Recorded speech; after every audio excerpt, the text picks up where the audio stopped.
বৈষম্য বিরোধী ছাত্র আন্দোলনের নেতাদের উপরে হামলা হয়েছে, এতে 3 জন আহত হয়েছে। শুরু করে নাক মুখ বাইরা ঘুষা তারা দিচ্ছে সেনাবাহিনী। সার্জিস, হাসনাত, হান্নান মাসুদ তাদের সবাইকে গণতলায়। বিএনপি ক্লিয়ারলি বুঝে গেছে ইউনূস তারেক লন্ডন বৈঠকে তারেক রহমান পরাজিত হয়েছে।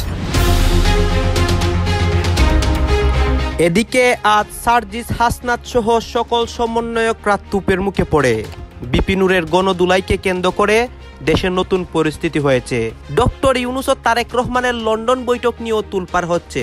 সবকিছু দেখতে পারবেন এই সম্পূর্ণ প্রতিবেদনে। অল্প পানির মাছ বেশি পানিতে পড়লে মানে একটু ফটফট ফটফট ছটফট করে। এখন জুলাই আগস্ট অভ্যুত্থানে এনসিপির যে নেতারা বা যে ছাত্ররা তাদের ভূমিকাকে অস্বীকার করার কোনো সুযোগ নেই। তবে নিশ্চয়ই এই 5-7 জন মিলে এই পুরো আন্দোলন ঘটানোই নেতৃত্বে ছিল। রাত 8টা থেকে 11টা পটুয়াখালীর গলাচিপা উপজেলার চরকাজল ইউনিয়নে দফায় দফায় সংঘর্ষে জড়ায় গণ অধিকার পরিষদ ও স্থানীয় বিএনপির নেতাকর্মীরা। তাদের প্রত্যেকের হাতে রামদাও ছিল, চাপাতি ছিল, হকি স্টিক ছিল, বস্তা ভর্তি ইটের খোয়া নিয়ে গিয়েছেন। কথা বলতে কার্পণ্য করে নেই, কিন্তু গতকাল থেকে একটা মানসিক ট্রমার মধ্যে আছি। তো আমি ডিসি সাহেবকে বলবো, আপনার যদি রাজনীতি করে এত খায়েশ থাকে, সরকারি চাকরিটা ছেড়ে আপনি রাজনীতি করেন। আর যদি এই পদে থাকেন তাহলে এই সমস্ত দলবাজি চেতনা মানসিকতা দেখাবেন না। যে বহুল প্রতীক্ষিত বৈঠকটি লন্ডনে প্রধান উপদেষ্টা ডক্টর মোহাম্মদ ইউনূস এবং বিএনপির শীর্ষ নেতৃত্ব তারেক রহমানের মধ্যে অনুষ্ঠিত হলো, সেই বৈঠক সম্পর্কে আমরা সবকিছু জানবো না। এটি খুবই স্বাভাবিক, তার কারণ বৈঠকের পরের অংশটি হয়েছে 1-to-1, তার মানে গোপনে হয়েছে। রাজনৈতিক নানা জট খুলতে শুরু করেছে ডক্টর মোহাম্মদ ইউনূস এবং তারেক রহমানের বৈঠকের পর। খবরে বলা হচ্ছে ওরা বলছে যে পুলিশ আপনাদেরকে গ্রেফতার করবে, আমরা এখানে রাখতে পারবো না। ক্ষমতা বড়ই বিচিত্রময় একটা জিনিস আসলে। মানে যার কাঁধে যখন যায়, যার হাতে যখন যায়, তারই হচ্ছে কথা বলে। অনেকটা বিপিনুরের সাথে আপনার হিরো আলমের মতো আসলে ঘটনা ঘটে গেল। বিপিনুর আপনার জানে বাইচা গেছে বিএনপির হাত থেকে। আসসালামু আলাইকুম দর্শক, নতুন একটি নিউজে আপনাকে স্বাগতম। ইতিমধ্যে আমরা দেখতে পাচ্ছি দেশের মধ্যে অনেক আন্দোলন হচ্ছে এবং অনেক ঝামেলা হচ্ছে। সমন্বয়ক সার্জিস, হাসনাত এবং আরও যারা রয়েছে তাদের উপর একটা আক্রমণ হয়। গতকাল আমরা দেখেছি যে বিপিনুরের উপর আক্রমণ হয়েছিল এবং বিপিনুরের দলের সাথে বিএনপির একটা ঝামেলা হয়েছিল। আপনারা এইটাও জানেন যে ডক্টর ইউনূসের সাথে তারেক রহমানের লন্ডনে বৈঠক হয় এবং সেই বৈঠকের মধ্যে অনেক সিদ্ধান্ত হয়। সেই সিদ্ধান্তগুলো দেখে দেশের মধ্যে অনেক অস্থিতিশীল পরিবেশও হয়, অনেকে অনেক কথাও বলতেছে। দর্শক শ্রোতা, দেশের এই রাজনৈতিক আপডেটগুলো পর্যালোচনা করে আমরা অনেক তথ্য এবং ভিডিও পেয়েছি। সবকিছু আপনাদের সামনে এই একটি ভিডিওর মাধ্যমে ধারাবাহিকলি তুলে ধরবো। ভিডিওর প্রথমে যে অংশবিশেষগুলো দেখেছেন সেইগুলোর বাকি অংশগুলো দেখলে সবকিছু বুঝতে পারবেন। আসুন আমরা কথা বাড়ছি না, আমরা সরাসরি ভিডিওর মূল আলোচনায় চলে যাচ্ছি। দর্শক বন্ধুরা, কি ঘটাই দিল এই মাত্র আপনার বিএনপি, আওয়ামী লীগ আর হচ্ছে জাতীয় পার্টি, এই 3 দলের আপনার জনগণ আর নেতা কর্মীরা সমন্বয় হয়ে এনসিপি পার্টি, সার্জিস, হাসনাত, হান্নান মাসুদ আর হচ্ছে আপনার আরো আদার্স যেই নেতা কর্মীরা আছে এনসিপির, তাদের সবাইকে গণতলায়। এখানে আপনার সার্জিস আর হাসনাত একটু কম পেটানি খায়, তবে সবচেয়ে বেশি মায়ের খায় হচ্ছে আপনার আদার্স যেই এনসিপি নেতা কর্মী আছে তাদেরকে। এদের ভিতরে আপনার 4 জনের অবস্থা খুবই খারাপ। তারা বর্তমান ঢাকা সরোয়ার্দী হসপিটালে আপনার ভর্তি আছে। তাদের অবস্থা খুবই খারাপ, তাদের চরম ভাবে নাকি পেটান পেটায়। আসলে এই পেটানের পিছনে কারণ কি? কারণটি হচ্ছে যে আপনি অনেকে জানেন যে ডক্টর ইউনূস তিনি লন্ডনে জনাব তারেক রহমানের সাথে একটা বৈঠক করে, আর এটাকে কেন্দ্র করেই একটা তীব্র একটা প্রতিবাদ জানানোর জন্যই তারা ঢাকার রাজপথে নেমে আসে। আর এই ঘটনা আপনার সামাল দেওয়ার জন্য পুলিশ, সেনাবাহিনী সেখানে অবস্থান নেন, যদিও তারা অনেক লেট করে আসে। আর এই লেট করাকে কেন্দ্র করেই বা তারা আসতে না আসতেই তার আগেই একচুট ভাবে ব্যাপকভাবে আসলে পেটায় এই এনসিপি নেতাকর্মীদের। আসলে এনসিপি নেতাকর্মীদের বক্তব্য হচ্ছে যে ডক্টর ইউনূসের কোনো রাইট আসলে এনসিপি নেতাকর্মীরা নাকি দেয় নাই যে বাংলাদেশের আগামী নির্বাচন কবে হবে। এটা কেন আসলে ডক্টর ইউনূস আসলে জনাব তারেক রহমান সাহেবকে আসলে জানালেন যে আগামী নির্বাচন কবে হবে? কেন আসলে সার্জিস বা হাসনাত বা উপদেষ্টা আপনার আসিফ ভুইয়া তাদের সাথে কেন বোঝাপড়া করেনি? এটার আসলে তীব্র নিন্দা জানানোর জন্য তারা ঢাকার রাজপথে নেমে আসে। আর যখন আপনার নেমে আসে তখন সেখানে আপনার বিএনপি নেতাকর্মীরা ছিল, ইশরাকের ইয়েরাও ছিল, জনগণ ছিল, সেখানে আপনার জাতীয় পার্টিও ছিল, সেখানে আপনার ছাত্র লীগও ছিল। তাদের সাথে একটা পর্যায়ে আসলে কথা কাটাকাটি হয় বিএনপির সাথে, আপনার জাতীয় পার্টির সাথে। আর এই কথা কাটাকাটির কেন্দ্র করেই যখন নাকি 2 পক্ষের ভিতরে আপনার হাতাহাতি হয়, আর এই হাতাহাতির কেন্দ্র করেই অনেকটা আওয়ামী লীগ আপনার থার্ড পার্টি হয়ে তাদেরকে ব্যাপকভাবে পেটায়। দর্শক বন্ধুরা, আসলে এদেরকে আর কতদিনই বা পেটাতে পারে? আমার আসলে একটা কথাই, সেটি হচ্ছে ভাই, আর কত পেটাবেন এই এনসিপি নেতা কর্মীদের? এরা এতটা মায়ের খাচ্ছে, এরা তো আসলে সুযোগ হচ্ছে না। অনেকটা আসলে এদের ক্যারেক্টার দেখতেছি আমি আসলে কুত্তার ন্যাঞ্জার মতো। যত একে বাইদা রাখেন সুযোগ হবে না। কুত্তার ল্যাঞ্জা যে কখনো সোজা হয় না, এটার আরো একটি প্রমাণ হচ্ছে এই এনসিপি নেতাকর্মীরা, যেখানে তাদের আসলে তারাই তো বসাইছে ডক্টর ইউনূসকে, তাই না? তো ডক্টর ইউনূস আপনার যুক্তরাষ্ট্র গেছে, সেখানে আপনার নির্বাচনকে কেন্দ্র করে জনাব তারেক রহমানের সাথে একটা বৈঠক করে আগামী নির্বাচন কবে হবে এটার একটা রুট ম্যাপ ঘোষণা করেন। আর জনাব তারেক রহমান সাহেব তিনিও জানান যে আগামী নির্বাচন কবে হবে, সেই নির্বাচনে কোন দল গ্রহণ করবে কি করবে না সেটা নিয়েও জানান। তবে বাস্তব কথা হচ্ছে এই এনসিপি নেতা কর্মীদের মানে সব জায়গায় এদের নাক গলাতে হবে। তো গলান আরো নাক খাইছেন না উপযুক্ত পিটানি, চরমভাবে পেটাইছে আপনাদেরকে। আর কত পিটানি খাইবেন আপনারা বলেন তো? এবার একটু শান্ত হন, না হলে বাঁচতে পারবেন না। দেখেন নাই গতকালকে রাতে বিপিনুরকে চরম শিক্ষা দিছে বিএনপি, দিছে কিনা? কারণ ওনার মুখটা এত চলে, তাই না? অনেকটা হিরো আলমের মতো অবস্থা হয়ে গেছে এই বিপিনুরের। এই এনসিপি নেতা কর্মীদের তো কদিন পরে বিশ্রাই পাওয়া যাবে না, বিশ্রাই মানে হারিকেন দিয়ে আপনি খুঁজে পাবেন না ভাই, এদের অবস্থা এত ভয়ঙ্কর হবে। আপনি বুঝেন 4 জন অবস্থা খুবই খারাপ, তারা ঢাকা সরোয়ার্দী হসপিটালে ভর্তি আছে, অবস্থা খুবই মানে আপনার খুবই খারাপ, শোচনীয় অবস্থা।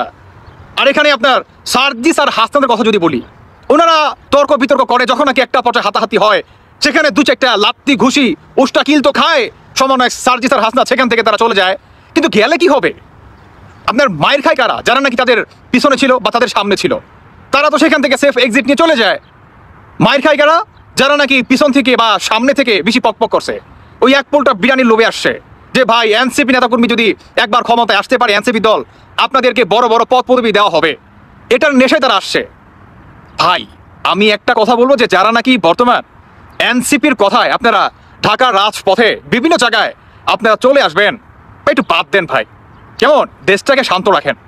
কারণ বাংলাদেশের জনগণ আপনাদের পিছনে নাই ভাই, কারণ জনগণ বুঝে গেছে যে আপনারা কোন পন্থী, আপনারা বাঙালি পন্থী নাকি পাকিস্তানি পন্থী, এটা কিন্তু বর্তমান বাংলাদেশের জনগণ কিন্তু বুঝে গেছে। আর আপনাদের সমন্বয়কদের কথা যদি বলি, একে অপরের গোপন তথ্য, গোপন ভিডিও, মানে এমন নোংরা ভিডিও ফাঁস হচ্ছে বর্তমান গণমাধ্যমে, মানে এগুলো নিয়ে আপনারা মুখ দেখান কেমনে? আবার এটার জন্য আপনারা তীব্র প্রতিবাদ করতে আসছেন, আরো যান প্রতিবাদ করার জন্য দিয়ে দিছে আপনাদের উত্তম মাধ্যম দিয়ে দিছে। মাইরটা তো চরম মাইর খাইছেন, একদম 3 দলের কাছে গণপিটনি খাইছেন, আর কত মাইর খাইবেন আপনারা? এবার একটু বন্ধ করেন, কেমন? প্রচুর মাইর খাইছেন ভাই, এবার একটু বন্ধ করেন, বুঝলেন নাই? বাংলাদেশটাকে শান্ত রাখেন যদি আর ভবিষ্যতে না মাইর খাইতে চান, না হলে আপনাদেরকে খুঁজেও পাওয়া যাবে না বাংলা হারিকেন দিয়ে যে বাংলাদেশে এনসিপি নামে কোনো দল আসলো কিনা। দেশটাকে শান্ত রাখেন, সঠিকভাবে চলতে দেন, নির্বাচনটা সুষ্ঠুভাবে করতে দেন, এই কাজ করেন, কেমন? ওই যে আওয়ামী লীগকে নিষিদ্ধ করতে হবে, অমুককে নিষিদ্ধ করতে হবে, আশা করি ইতিমধ্যেই আপনারা প্রতিনিয়ত বিভিন্ন জায়গায় টের পেয়ে যাচ্ছেন। কারণ বর্তমান সমন্বয়করা বা এনসিপি পার্টির নেতাকর্মীরা আপনারা যেখানে কথা বলতেছেন সেখানেই আপনারা গণদোলায় মনে করেন শিকার হচ্ছেন। আর কত মাইর খাইবেন? আমি আসলে একটা কথা বারবার বলতেছি যে যারা নাকি বর্তমান, আমি আসলে গার্জিয়ানদের কথা বলতেছি, আপনাদের সন্তানাদিদের যদি আপনার জীবনের মায়া থাকে, আর এনসিপি নেতাকর্মীদের পিছনে যাইতে দিয়েন না, কেমন? যদি যাইতে দেন, ওই যে যারা নাকি 5ই আগস্টের নাম ছিল হসপিটাল, একটাবার তাকান তাদের অবস্থা কি, তাদেরকে একটাবার ফিরেও তাকায় না, তারা প্রতিনিয়ত চিকিৎসার অভাবে মারা যাচ্ছে, কেউ একদম চিরজীবনের জন্য পঙ্গু হয়ে যাচ্ছে। অল্প পানির মাছ বেশি পানিতে পড়লে মানে একটু ফটফট ছটফট করে। দেখেন জুলাই আগস্ট অভ্যুত্থানে এনসিপির যে নেতারা বা যে ছাত্ররা তাদের ভূমিকাকে অস্বীকার করার কোনো সুযোগ নেই। তবে নিশ্চয়ই এই 5-7 জন মিলে এই পুরো আন্দোলন ঘটায় নাই, নেতৃত্বে ছিল। তো তারা যখন ডিবি অফিসে ছিল, স্বতন্ত্রভাবে আন্দোলনকে গতি দেওয়া হয়েছে, অনেক কিছু করা হয়েছে, তাই না? এখন দিন শেষে যখন সারা বাংলাদেশ একটা নির্বাচনের দিকে বা যে অস্থিতিশীল পরিবেশ বা যে অসহিষ্ণু পরিবেশ রাজনৈতিক অঙ্গনে দেখা গেছে, সেটার একটা সলিউশন সারা বাংলাদেশের মানুষ খুঁজছে। ডক্টর মোহাম্মদ ইউনূস, জনাব তারেক রহমানের মধ্যে যে বৈঠক, সেটার প্রশংসা সবাই করছে। তখন এনসিপি, আপনার আজকে এনসিপির যে মুখপাত্র আছে, মুখ্য সমন্বয়ক নাসিরউদ্দিন পাটোয়ারির যে বক্তব্যগুলো, এই বক্তব্যগুলোর আসলে পরিণতি কি হবে? ওই যে হঠাৎ করে একটু মিডিয়া ফোকাস লাইট, বাবা জনগণ না বইলা তোমরা ডাক দিয়া দেখো তোমার পিছনে জনগণ আসলে কারা। যে ছাত্র সমাজ তোমার পিছনে আছে, এনসিপির পিছনে কয়জন মানুষ আছে এই মুহূর্তে, তোমাদের জনপ্রিয়তা কোন লেভেলে আছে, তোমাদের যে অবস্থা হয়েছে, সবার সাথে যেভাবে পাঙ্গা নিচ্ছ, সর্বশেষ যে খুঁটিটা ডক্টর ইউনূস স্বীকার করুক না করুক, ওনার স্নেহের কারণে তোমরা এখনো যতটুকু মানে ভাব গাম্ভীর্য নিয়ে চলাফেরা করতেছো, যারে তারে কথাবার্তা বলতেছো, ফেব্রুয়ারির পরে এই জিনিসগুলোর পরিণতি কি হয় সেটা বুঝতে পারবা। আর এখন দিন শেষে ডক্টর ইউনূসের বিরুদ্ধেই তোমরা ডাক দিয়ে যাচ্ছ, আবার গণ অভ্যুত্থান হবে, মাঠে নাইমা দেখো 2000 মানুষ পাও কিনা বইলা দিলাম আজকের লাইভে ডক্টর ইউনূসের বিরুদ্ধে। দেখেন ঘটনা কি, বিদেশের নির্বাচন নিয়ে বৈঠক গণ অভ্যুত্থানের আকাঙ্ক্ষার পরিপন্থী। তো গণ অভ্যুত্থান কি এনসিপির 10 জন পোলাপানি করছে আর সারা বাংলাদেশ বলে আঙ্গুল চড়ছিল? জনগণের গণ অভ্যুত্থানের আকাঙ্ক্ষার পরিপন্থী, মানে কাদের আকাঙ্ক্ষার পরিবর্তে? তোমাদের কয়েকজনের। আইন প্রশাসন সবকিছু এখন পকেটে, যা খুশি বলা যায় করা যায়, মিডিয়াতে অনেক কিছু প্রকাশ হয় না, চুপচাপ আছে। এগুলা একটা এনজয়েবল ক্ষমতা নাকি? একটা দল ক্ষমতায় গিয়েও এতটুকু এনজয় করতে পারে না। আপনার জাতীয় নাগরিক পার্টির এই মুখ্য সমন্বয়ক বলছেন যে লন্ডনে বসে একটি রাজনৈতিক দলের সঙ্গে সরকারের মিটিং দেশবাসীর স্বার্থ গণ আকাঙ্ক্ষার সাথে প্রতারণা। মানে ডক্টর ইউনূস তিনি একজন প্রতারক নাকি? লন্ডনে বসে একটি রাজনৈতিক দল, তোমাদের তো দলের নিবন্ধনই হয় নাই। বাংলাদেশে আগামী দিনে রাষ্ট্র ক্ষমতায় যাবে বিএনপি অথবা জামাত ইসলাম। তোমরা যদি যাইতে চাও 2-1টা সিট যদি পাও, তাও এদের পিছনে ল্যাঞ্জা ধইরা যাইতে হবে। সেখানে দেশবাসী, হোয়াট ইজ দ্য দেশবাসী? দেশবাসী বলতে কোনটা বোঝাচ্ছ তোমরা? কথায় কথায় দেশবাসী, জনগণ, গণ অভ্যুত্থান। শহীদদের রক্তকে অবমাননা করে বিদেশের মাটিতে মিটিং আয়োজন কখনোই মেনে নেওয়া যায় না। তো শহীদদের রক্তকে অবমাননা করে তোমরা যে রাজনৈতিক দল গঠন করছো, তখন কি ছাত্রদের বলছিলা যে এই আন্দোলন আমরা রাজনৈতিক দল গঠন করে আমরা ক্ষমতায় যাওয়ার আন্দোলন? যেই শহীদ পরিবারগুলো তোমরা একটা লিস্টই তৈরি করতে পারো না এখনো, কারা মরছে, কতজন আহত হলো, তাদের চিকিৎসার খবর নাই, তাদের বাচ্চারা এতিমখানায় বড় হচ্ছে, কেউ রিক্সা চালাচ্ছে, কেউ পরিবার ভিক্ষাবৃত্তিতে নামছে, তাদের রক্তের সাথে বেইমানি করে তোমরা যে কোটি টাকার গাড়ি চড়ছো, কোটি কোটি টাকা ইনকাম করতেছো, অফিস আদালত করতেছো, এক একজনের চেহারা ইনকাম সেই লেভেলে হয়েছে, এগুলা কি শহীদদের রক্তের সাথে বেইমানি না? দেশের ভবিষ্যৎ নির্ধারণ করতে হবে দেশের জনগণের মাধ্যমে, বিদেশি আলোচনায় নয়। বিদেশি আলোচনা বলতে হোয়াট? এটা কি অন্য দেশের সাথে আলোচনা হয়েছে? নাসিরউদ্দিন বলছেন 90 সালের গণঅভ্যুত্থানের পর একটি সামাজিক চুক্তি হয়েছিল, কিন্তু সেটিকে কার্যকর না করে দেশকে অন্য খাতে প্রবাহিত করা হয়েছে। আচ্ছা, বর্তমান সরকার মানে ইউনূস সরকার যদি সংস্কার, বিচার এবং সংবিধানের প্রণয়নের প্রক্রিয়ায় ব্যর্থ হয়, তাহলে এনসিপি দ্বিতীয় গণঅভ্যুত্থানের দিকে যেতে বাধ্য হবে। আমরা তো বলি বাবা তোমরা যাও, তোমরা যে উড়তেছো এই উড়াটার পিছনে আসলে কতটুকু পাকনায় জোর আছে, যাও দ্বিতীয় গণঅভ্যুত্থান করলাম না। 200 মানুষ তোমরা যোগাইতে পারো কিনা? সরি 2000 মানুষ পিছনে পাও কিনা যে এই সরকারের বিরুদ্ধে গণঅভ্যুত্থানের ডাক দিবা আর তোমাদের পিছনে মানুষ চেল চালাইয়া চলে যাবে? আসো দেখো বাস্তবতা। এমনকি এই সরকার জনগণের আকাঙ্ক্ষা প্রতিফলনে ব্যর্থ হলে এনসিপি কোন নির্বাচনেও অংশগ্রহণ করবে না। মানুষের ঠেকা পড়ে আছে নাকি যে এনসিপি নির্বাচনে অংশগ্রহণ করবে না, জনগণ হা হা হা করে কান্নাকাটি করবে, রাস্তায় বিলাপ করবে? এটা মনে হয় নাসিরউদ্দিন? মিডিয়ার সামনে কথা বলা সোজা, বাস্তবতা কি এটা তোমরা বোঝো না? দলের নিবন্ধনই হয় না, নির্বাচন কই থেকে আসলো? শুধু রাজা বা রানী বদল হলেই চলবে না, কাঠামোগত পরিবর্তন প্রয়োজন, এটা আমরাও চাই। এনসিপি বিশ্বাস করে গণঅভ্যুত্থানের মাধ্যমে অর্জিত স্বপ্ন পূরণ না হওয়া পর্যন্ত তাদের লড়াই চলবে। তো করো লড়াই, আসো ডক্টর ইউনূসের বিরুদ্ধে একটু মাঠে নাইমা দেখো লড়াইটা কোন দিকে আসে। অন্তর্বর্তী সরকারের প্রতি আহ্বান জানাচ্ছে যে শহীদদের আত্মত্যাগ এবং আহতদের কষ্টের মূল্যায়ন করতে হবে। তোমরা নিজেরা কি মূল্যায়ন করছো? তোমাদের মূল্যায়ন হয়েছে, গ্রামের মানুষের কাছে যেতে হবে। তোমরা কই গেছো? ঢাকা রাজু ভাস্কর্য ছাড়ার কোথায়? নিজেদের নির্বাচনী প্রচারণা ছাড়া লোকাল এলাকায় গিয়ে মাইটের খাবারও খবর আসতেছে বিভিন্ন জনের। তারপর বলছে যে বিএনপি একসময় ডিসেম্বরের মধ্যে নির্বাচন দাবি জানালেও এখন রোজার আগের সময়সীমা এসে পৌঁছেছে, তারা এখনো জুলাইয়ের ঘোষণাপত্র, বিচার বা নতুন সংবিধান নিয়ে কোনো প্রস্তাব দেয়নি। ফলে এটি বোঝা যাচ্ছে তারা কেবল ক্ষমতার লোভে যুক্ত হয়েছে, গণ আকাঙ্ক্ষার প্রতিনিধিত্ব করছে না। তো তোমরা কিসের লোভ করছো? তোমরাও তো ক্ষমতারই লোভী, চেয়ারের লোভী, এটা তো স্পষ্ট ভাই, মানুষ বলছে এগুলা। দেখেন এনসিপির জায়গা থেকে এই টেনশনটা খুবই স্বাভাবিক। এখন তাদের বক্তব্য যে ডক্টর ইউনূসের এই সরকার এবং বিএনপি একসাথে মিলা জনগণকে পাশ কাটিয়ে একটি গভীর সংকট তৈরি করছে। কোন জনগণ? এনসিপির রাজু ভাস্কর্যের জনগণ, এছাড়া আর কাউকে না। জনগণ অতীতেও লড়াই করছে, ভবিষ্যতেও করবে। জনগণের ম্যান্ডেট ছাড়া কোন সরকারই বৈধ হতে পারে না। ম্যান্ডেট ছাড়া কোন সরকার বৈশা আছে? আপাতত ডক্টর মোহাম্মদ ইউনূস বৈশা আছেন। বহুল প্রতীক্ষিত বৈঠকটি লন্ডনে প্রধান উপদেষ্টা ডক্টর মোহাম্মদ ইউনূস এবং বিএনপির শীর্ষ নেতৃত্ব তারেক রহমানের মধ্যে অনুষ্ঠিত হলো। সেই বৈঠক সম্পর্কে আমরা সবকিছু জানবো না, এটি খুবই স্বাভাবিক। তার কারণ বৈঠকের পরের অংশটি হয়েছে 1-to-1, তার মানে গোপনে হয়েছে, পর্দার আড়ালে কি আলোচনা হয়েছে আমরা জানি না। এবং সেই সূত্র ধরে যদি আমরা এই মন্তব্য করি যে সংবাদ সম্মেলন অনুষ্ঠিত হয়েছে দুই বিশেষ ব্যক্তির মাধ্যমে, সেই সংবাদ সম্মেলনের মাধ্যমে আমরা নিশ্চয়ই সবকিছু স্পষ্ট কিছু জানতে পারবো না, সেটাই স্বাভাবিক। তারপরও সেখান থেকে কিছু প্রশ্ন তুলতে চাই, আমি কোনো ব্যাখ্যা করতে চাই না। এবং ব্যাখ্যা মানে প্রশ্নে যাওয়ার আগে একজন দর্শক, মানচিত্রে একজন দর্শক, এর আগে আমি যে কন্টেন্টটি দিয়েছি সেখানে একটি মন্তব্য করেছেন, সেটাই আমি আপনাদেরকে একটু বলি। তিনি বলছেন যে প্রধান উপদেষ্টা এবং সরকার ক্ষমতায় আরোহণের পর থেকে তাদের একটি নীতি লক্ষণীয় যে তারা কখনো কোনো বিষয় স্পষ্ট বার্তা জনগণকে দেয় না। বিষয় যাই হোক না কেন, ভাষা বক্তব্যের মাধ্যমে বিষয়টিকে ধোঁয়াশাপূর্ণ বা কনফিউজিং করে রাখা হলো সরকারের স্ট্র্যাটেজি। এক্ষেত্রেও তাই ঘটেছে, খুব স্বাভাবিক, এক্ষেত্রেও তাই ঘটেছে আমরাও মনে করি। এবং বিএনপির পক্ষ থেকে যে প্রতিনিধি বা বিএনপির যিনি প্রতিনিধিত্ব করেছেন সংবাদ সম্মেলনে, আমির খসরু মাহমুদ চৌধুরী, বিএনপি স্থায়ী কমিটির সদস্য, তার কাছ থেকেও আমরা খুব খোলাসা কোনো বক্তব্য পাবো না, এটাই স্বাভাবিক। এবং এই যে স্বাভাবিক অস্বাভাবিক কথাগুলো তুলে ধরলাম, এর মধ্য দিয়ে নিঃসন্দেহে পুরো জাতি অন্ধকারের মধ্যে রয়েছে, এটুকু আমরা বলতেই পারি। এখন যে প্রশ্নগুলো তুলতে চাই, যেই খলিলুর রহমান সম্পর্কে বিএনপির এত আপত্তি, যেই খলিলুর রহমানকে বিএনপি বিদেশি নাগরিক হিসেবে ট্রিট করলো, খলিলুর রহমান আবার, তার মানে জাতীয় নিরাপত্তা উপদেষ্টার কথা বলছি, তিনি খোদ তারেক রহমানের নাগরিকত্ব নিয়ে প্রশ্ন তুললেন। এবং যেই খলিলুর রহমানের পদত্যাগ দাবি করে আসছে বিএনপি, তিনি কেন এরকম একটি গুরুত্বপূর্ণ বৈঠকে সরকারের পক্ষ থেকে এক ধরনের প্রতিনিধিত্ব করলেন? তারেক রহমানকে তিনি রিসিভ কেন করলেন? এবং যে সংবাদ সম্মেলন অনুষ্ঠিত হলো সেখানেই কেন তিনি ফোকাসড হলেন খুব বেশি করে? কেন তিনি সব উত্তর দেওয়ার চেষ্টা করলেন? সরকারের নিরপেক্ষতা নিয়ে প্রশ্ন তোলা হয়েছিল বিএনপির পক্ষ থেকে, এবং সেই নিরপেক্ষতার জায়গা থেকে খলিলুর রহমান সহ অন্য দুই ছাত্র উপদেষ্টা মাহফুজ আলম এবং আসিফ মাহমুদের পদত্যাগ দাবি করা হয়েছিল। আমরা দেখলাম যখন সেনাপ্রধান গত 21শে মে অফিসার্স অ্যাড্রেসে সরকার সম্পর্কে নানান ধরনের প্রশ্ন তুললেন, সেই অবস্থায় যখন ডক্টর মোহাম্মদ ইউনূসের পায়ের তলা থেকে মাটি সরে যাচ্ছিল, তখন তিনি যখন আবার বিএনপিকে ডাক দিলেন, বিভিন্ন রাজনৈতিক দলের সঙ্গে বৈঠক করলেন, সেখানেও আমরা দেখলাম বিএনপির প্রতিনিধি দল যে বৈঠক করতে গেলেন, সেই সময় ডক্টর মোহাম্মদ ইউনূসের পাশে আসিফ মাহমুদ সজীব ভূঁইয়া উপস্থিত ছিলেন। কেন এই বিষয়গুলো সরকার সজ্ঞানে খুব কৌশলে এইগুলোই মানে বিতর্কিত ব্যক্তিদেরকে সামনে তুলে আনছেন? এগুলো বিএনপিকে একের পর এক বুড়ো আঙুল দেখানো কিনা, সেই প্রশ্নটা উঠতেই পারে।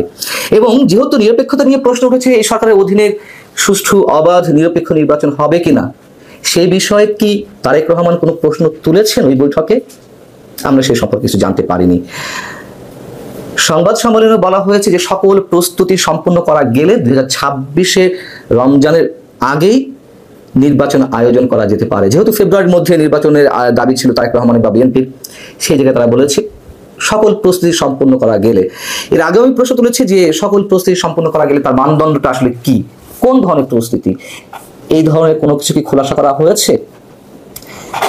এবং শুরুতে যেহেতু দুই পক্ষের প্রতিনিধিদের মাধ্যমে ওপেন আলোচনা হয়েছে, পরবর্তীতে পর্দার আড়ালে সরকার প্রধান এবং বিএনপি প্রধান আলোচনা করেছেন, সেই জায়গা থেকে যদি প্রশ্ন করি, অনেকে প্রশ্ন করছেন যে সেখানে কি কোনো ধরনের আসন সমঝোতার বিষয়ে কোনো ধরনের কথা হয়েছে, আসন ভাগাভাগি হয়েছে, যেগুলো অনেকের মনে প্রশ্ন যে আসন ভাগাভাগি হতে পারে, বা বিএনপির কাছে তারেক রহমানের কাছে আসন ভাগাভাগির প্রস্তাব এর আগে দেওয়া হয়েছে। এই বিষয়ে আমি আরো 5-6 মাস আগে একটি কথা কন্টেন্ট করেছিলাম। সেই বিষয়গুলো এখন সাম্প্রতিক সময় আলোচনা হচ্ছে, আমরা জানি না যেহেতু পর্দার আড়ালে আলোচনা হয়েছে সেখানে এইসব বিষয় উঠেছে কিনা। তারেক রহমান দেশে ফিরতে পারবেন কিনা বা তারেক রহমানের দেশে ফেরা নিয়ে আলোচনা হয়েছে কিনা, সংবাদ সম্মেলনে একজন সাংবাদিক এই প্রশ্ন করলে আমির খসরু মাহমুদ চৌধুরী যে উত্তরটি দিয়েছেন তা হচ্ছে এই ব্যাপারে আলোচনা করার প্রয়োজন আছে বলে মনে করি না। তারেক রহমান সাহেব যখন ইচ্ছে দেশে ফিরতে পারবেন, এই সিদ্ধান্ত উনি নেবেন সময় মতো। যদি তারেক রহমানের দেশে ফিরে আসার ক্ষেত্রে কোনো ধরনের কোনো সমস্যা না থেকেই থাকে, তাহলে কেন তিনি ফিরছেন না দেশের এই সংকটময় মুহূর্তে? খুব সহজ প্রশ্ন। এবং একটি কথা আপনাদেরকে মনে করিয়ে দিই, যেই দিন এই ঐতিহাসিক, আমি ঐতিহাসিক বলছি যে সংকটময় মুহূর্তে এই বৈঠকটি হলো, সেই বৈঠকের আগের দিন বৃহস্পতিবার স্বরাষ্ট্র উপদেষ্টা লেফটেন্যান্ট জেনারেল জাহাঙ্গীর আলম সাংবাদিকদের কাছে মন্তব্য করেছেন তারেক রহমানের দেশে ফিরে আসার ক্ষেত্রে কোনো বাধা নেই। কেন এই ধরনের একটি বক্তব্য ঠিক এই বৈঠকের আগে দেওয়া হলো? তাহলে কি টোপ দেওয়া হয়েছে বিএনপিকে? সবচেয়ে আলোচিত যে বিষয়গুলো এখন, বিএনপি ক্লিয়ারলি বুঝে গেছে ইউনূস তারেক লন্ডন বৈঠকে তারেক রহমান পরাজিত হয়েছে। বিএনপির প্রতিক্রিয়া দেখে আমরা এটা বুঝতে পারছি যে বিএনপি হতাশ।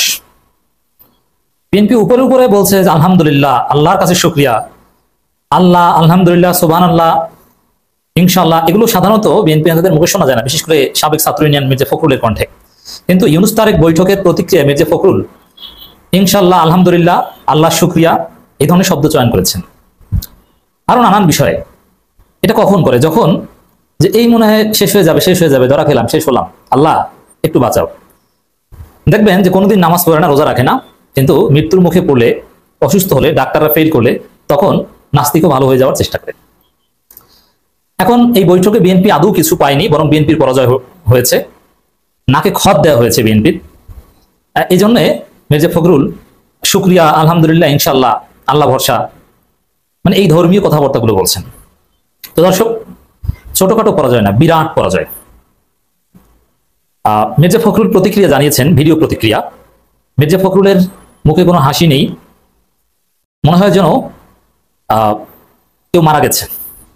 আপনি যদি বিএনপির মিডিয়া সেল এই ভিডিও প্রচার করেছে, শহীদুদ্দিন চৌধুরী এনে এক পাশে দাঁড়িয়ে আছেন, গম্ভীর, মুখ কালো, অন্ধকার, নিকটাত্মীয় মারা গেছে এরকম।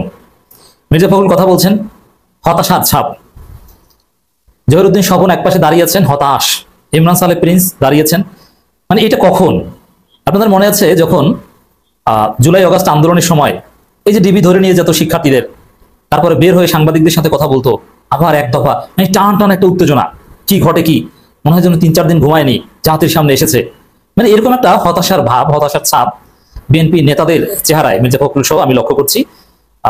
ইউনূস তারেক বৈঠকের ফলাফল নিয়ে প্রতিক্রিয়া জানানোর ঘটনায় এটা হচ্ছে তাদের পরাজয় যে তারা বুঝতে পেরেছেন, এটা তো দর্শক সহজেই আপনারা বুঝেন। তারেক রহমান বলেছিল ডিসেম্বরে নির্বাচন হবে, ডিসেম্বরই হতে হবে। আর ইউনূসের কাছে যে ডিসেম্বরে নির্বাচনের প্রস্তাব দেওয়ারই সাহস পেল না, বলে যে স্যার রোজার আগে হলে ভালো হয়। তাহলে বুঝুন যে পরাজয়টা কোন জায়গা, কোথায় গেল ডিসেম্বর, কেন বাড়াবাড়ি করেছেন? আমরা ডিসেম্বরকে নানান কঠিন ভাষায় দোলাই করতাম, এখন আমাদেরটা বিজয় হয়েছে না। এরপরে যে যৌথ বিবৃতি দিয়েছে, এই যৌথ বিবৃতিকে মির্জা ফখরুল কিছু টুইস্ট করেছে। যৌথ বিবৃতিতে কোথাও উল্লেখ নাই যে রোজার আগে নির্বাচন হবে, অথচ মির্জা ফখরুল বলছেন রোজার আগে নির্বাচন বিষয়ে ঐক্যমত হয়েছে বা প্রতিশ্রুতি দিয়েছে। না, এরকম কোনো ঘটনা ঘটেনি। শর্ত দেওয়া হয়েছে যে সংস্কার বিচার সব প্রস্তুতি সম্পন্ন হলে রোজার আগে নির্বাচন করা যেতে পারে, করা হবে তাও না। যেমন এপ্রিলের ক্ষেত্রে বলেছিলেন যে এপ্রিলের প্রথমার্ধে যে কোনো সময় নির্বাচন অনুষ্ঠিত হবে, আর এখানে বলেছেন করা যেতে পারে। এটা প্রতিশ্রুতিও না, নিশ্চয়তাও না। এই জায়গায় তো বিএনপির পরাজয়। এবং প্রধান উপদেষ্টার পেজ থেকে বা সরকার দলের বিভিন্ন দায়িত্বশীলরা বা সরকারের দায়িত্বশীলরা ইউনূস তারেক বৈঠকের পর যে যৌথ বিবৃতি দেওয়া হয়েছে সেই যৌথ বিবৃতি প্রচার করছে, গণমাধ্যমে এসেছে, কিন্তু বিএনপি এই যৌথ বিবৃতি প্রচার করছে না। তাদের প্রত্যেক রাতে রামদাও ছিল, চাপাতি ছিল, হকি স্টিক ছিল, বস্তা ভর্তি ইটের খোয়া নিয়ে গিয়েছেন, কথা বলতে কার্পণ্য করে নেই। কিন্তু গতকাল থেকে একটা মানসিক ট্রমার মধ্যে আছি। তো আমি ডিসি সাহেবকে বলবো, আপনার যদি রাজনীতি করে এত খায়েশ থাকে, সরকারি চাকরিটা ছেড়ে আপনি রাজনীতি করেন।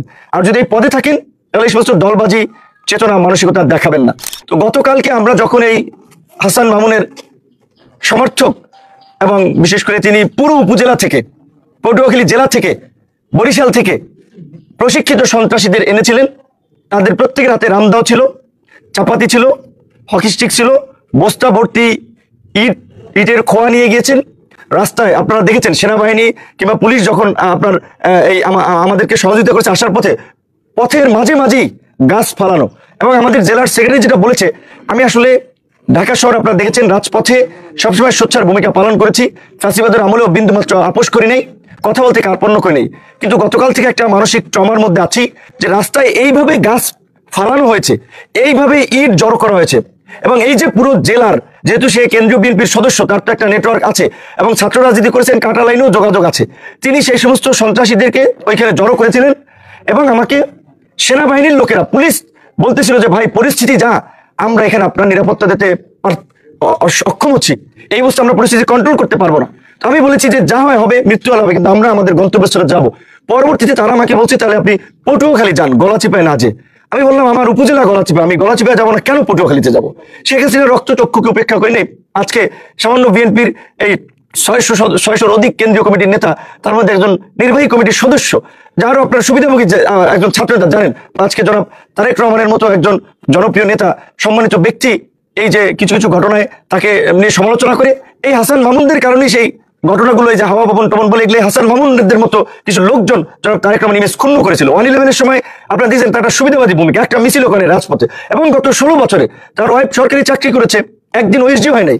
আমার ওয়াইফ প্রাইমারির চাকরি করে গর্ভবতী হয়েও তার ছুটি কাটাতে গিয়ে আপনার মেডিকেল বোর্ড গঠন করে যে সে গর্ভবতী কিনা সেটা সত্যতা নিশ্চিত করে। আর তার ওয়াইফ তো চাকরি করেছে নির্বিঘ্নে, বিএনপি নেতারা ঘরে থাকতে পারে, বাড়িতে থাকতে পারে নাই, দেশে থাকতে পারে, আর তার ওয়াইফ উপসচিব পদে সরকারি। গাইজ আপনারা তো দেখলেন এখানে কি কথা হচ্ছে। অনেকেই কিন্তু অনেক কথা বলতেছে, অনেকে আলোচনা করতেছে, অনেকে সমালোচনা করতেছে। বর্তমান রাজনৈতিক প্রেক্ষাপটগুলো নিয়ে অনেক রকম কথা কিন্তু বর্তমানে সামাজিক যোগাযোগ মাধ্যমে ভাইরাল হয়েছে এবং সেইগুলার কিছু অংশবিশেষ আপনাদেরকে দেখিয়েছি এবং অনেক কিছুই আপনাদেরকে দেখানোর চেষ্টা করেছি। দর্শক শ্রোতা, এইসব দেখে আপনাদের কি মনে হচ্ছে যে তারা যে এইসব কথাগুলো বলতেছে, এইসব ঘটনাগুলো যে দেশের মধ্যে হচ্ছে, এই পরিস্থিতির মানে মধ্যে পড়ে বাংলাদেশটা ঠিক কোন দিকে যাচ্ছে। দর্শক শ্রোতা, আমাদের দেশের মধ্যে অনেকেই কিন্তু ভালো কাজ করার জন্য আসে, তাদেরকে সাধারণ মানুষরা মানে বিপক্ষ কথা বলে। বাংলাদেশটা আসলে ঠিক এমনই, ভালো মানুষের কদর কেউ দিতে জানে না। গাইজ, এতক্ষণ আপনাদেরকে যা কিছু দেখিয়েছি সব কিছু কিন্তু আমরা সোশ্যাল মিডিয়া থেকে সংগ্রহ করেছি, এখানে আমাদের নিজস্ব কোনো মন্তব্য নেই। এইসব দেখে আপনাদের কি মনে হচ্ছে এবং আপনাদের মন্তব্য কি, এটা কিন্তু আপনারা অবশ্যই কমেন্ট বক্সে লিখে যাবেন। আমি আবারও বলতেছি, এতক্ষণ যা কিছু দেখেছেন সব কিছু কিন্তু আমরা সোশ্যাল মিডিয়া থেকে নিয়ে এসেছি এবং আপনাদের সামনে তুলে ধরেছি। দর্শক শ্রোতা, এই ভিডিও সর্বশেষে আপনাদের কাছে আমার একটা রিকোয়েস্ট থাকবে, আমার চ্যানেলটি আপনারা সাবস্ক্রাইব করবেন এবং পাশে থাকা বেল আইকনটি বাজিয়ে যাবেন, যাতে করে নেক্সট ভিডিওটা সবার আগে আপনাদের কাছে পৌঁছায়। ধন্যবাদ।